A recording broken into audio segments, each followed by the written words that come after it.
आम्ही स्वतः विद्यार्थी आहोत, आम्हाला माहिती आहे. आम्ही पण शिक्षण घेतलंय आणि शिक्षण घेताना त्याच्या सीट्स विकल्या जातात किंवा कसे पेपर लीक होतात त्याचे आम्ही पण शिकार झालेलो आहोत. म्हणजे माझे मित्र असतील किंवा आता हे असतील यांना पण माहिती आहे. आणि कुणी आवाज उचलला की लगेच तो अँटी नॅशनल, लगेच तो चायनाचा एजंट, लगेच कुठल्या ना कुठल्या तरी त्याला शिक्का मारायचा.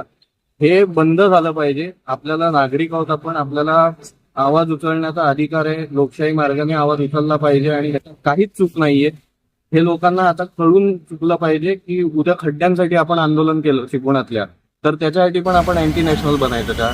म्हणजे प्रश्नच विचारायचे नाही. हे आपल्यामधूनच कोणतरी पुढे गेलेत ना, आपणच मतदान करून त्यांना पुढे घालवलंय ना, कुठून आकाशात त्यातले आलेले नाहीत. प्रश्न विचारा, एवढंच आहे त्यातलं. प्रश्न विचारा, अकाउंटेबिलिटी ठेवा. उद्या नगरसेवक असेल, आमदार असेल, खासदार असेल, कोणी असेल, तो आपण निवडून दिलाय हे आपण लक्षात ठेवलं पाहिजे.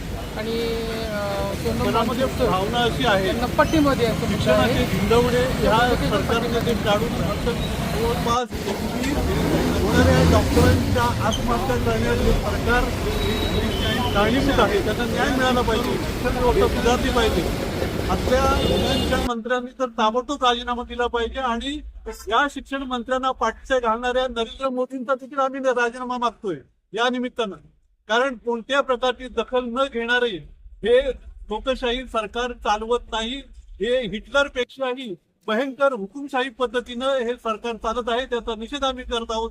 आणि हा इथला प्रत्येक नागरिक, चिपळूणचा प्रत्येक नागरिक मी वांचून या भावनेने आतापर्यंत होऊन प्रत्येक गावागावात, प्रत्येक वाडीवाडीत उभा आहे.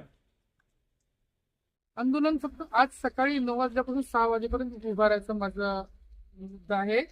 आणि सोनम वांचूर यांना पाठिंबा द्यायचा मुद्दा आहे. त्यांच्या भूमिकेचा पाठिंबा द्यायचा मुद्दा आहे.